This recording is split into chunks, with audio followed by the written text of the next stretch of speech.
I think it depends what you define as being a traditional PMO or ePMO. They serve different purposes in different organisations at different times. But in the essence of facilitating enterprises to understand the work and the journey that they're on, and in terms of governing that work within the organisational processes, those elements are still required. So it's kind of like, does the PMO exist? Maybe, maybe not in its traditional form, but the work that they do still has to find its way into an agile and traditional, in a new way of working. So in agile delivery, governance is as important as it ever has been. Governance is about making sure the right authority for decision making occurs at the right kind of levels. It manifests itself in a different way in an agile delivery model. So it's still important, you still have to do strong risk management, strong issue management, but also financial governance and decision-making governance. So it's still critical that those things occur.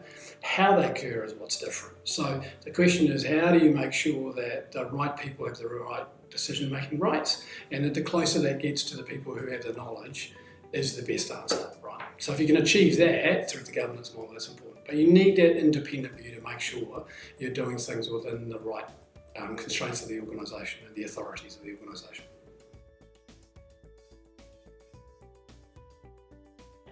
So what's the role of an executive team when you're in an agile delivery model and working in a new way, specifically around governance? It's interesting, right? Because in order to create the environment in which success occurs, as a leader, you need to be able to let go of certain things, but ensure that the right governance is still in place. So are you working within the delegated authorities of the board, of the executive team, or the management structures? That is in terms of both risk, financial, and all those decision-making kind of aspects. So you need to be able to still make sure that that is understood, that you've created the right context in relation to governance for all the people involved, that you're creating a context in which people can make decisions that's greater than the area for which they're responsible. And by that I mean, if you work in a squad and you understand what the work is that's going on there and what it is you're trying to achieve. However, you need to consider that in the context of the larger organisation when you make those decisions, for it to be effective and for the organisation to achieve its outcomes. About the organisational structure and how an EPO fits into the organisational structure.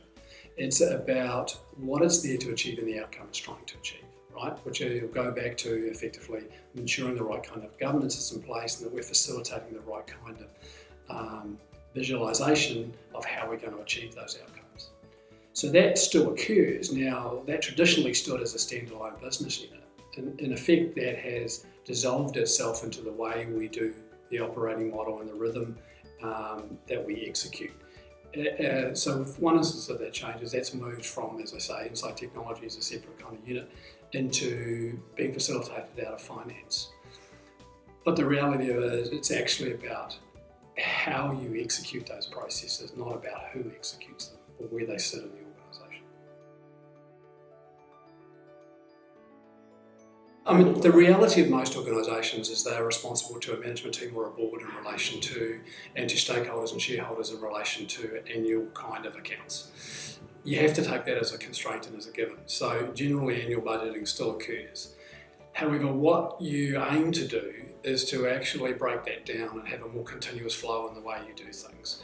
And you start to look at how do you start looking at, for instance, a 6-quarter view of life, and how do you continue to review that every quarter? So that you're constantly looking at what the priority of the work is and how that aligns to the strategy, and you can pivot back when that strategy needs to change. So the fact that you get given money or you have to report financially on an annual basis doesn't mean that's the way you need to operate within the organisation. So the important is to try to separate the two, but respect that there is a constraint there and you do have to close your financial books on a yearly basis. But how you manage your way through a budget round and how you look at whether you're doing the right things in the right way is a separate process.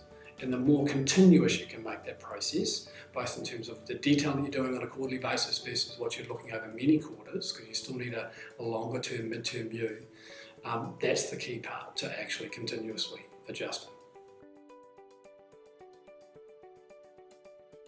So what is the purpose of reporting? Traditionally, we have produced large packs as a way of giving the illusion of governance. The reality is we've moved to a model where work is visualised. There is still a need for reporting. You still need to collect metrics in order to make management decisions looking across the enterprise. You still need to come together around critical elements in order to make sure that they are tracking to the outcomes that you need. So there is a level of governance. It's probably less than what it used to be. So the other key aspect of that is if you visualise the work, then one of the key things that management and leadership need to undertake is to actually go to the work and to get an understanding through what they see on a regular basis with the work as it's visualised. But the practicality is there are certain situations that still require you to keep focus on a particular thing, and that requires reporting, but it's really about what the minimum is and how it adds value back into the organisation. So from a Westpac perspective, we've taken a look and changed the way we use our EPMO over probably the last 4 years. What started out as a very traditional EPMO, it changed as we went through the journey. So as we started to learn around technology and how we do things, we got a lot more executive involvement into the decision making around the prioritisations for the organisation, and we have moved that from achieving pieces of work to actually achieving outcomes.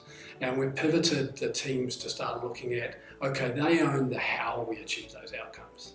So again, just to go back, so the executive team set the direction based on the strategy of the organisation. We then set objectives based on that we're trying to achieve, and we prioritise those kind of objectives. The teams then look at how they deliver those changes, and with the knowledge that they have of how the systems work, how the customers want to interact in that, and that's how we deliver the outcomes. So what will lead to organised success in the future? It's the ability to adapt and accept change quickly, but to do so in a way that works towards the outcomes the organisation is trying to achieve. So do those outcomes primarily actually link back to customers and what the customer needs, and how do you align to that and react to that. So one of the critical elements to that is actually ensuring that the organisation has the appropriate feedback loops, both from the customer and internally. Because at the end of the day, until something's in the hands of the customers, you actually really don't know whether you're being successful or not.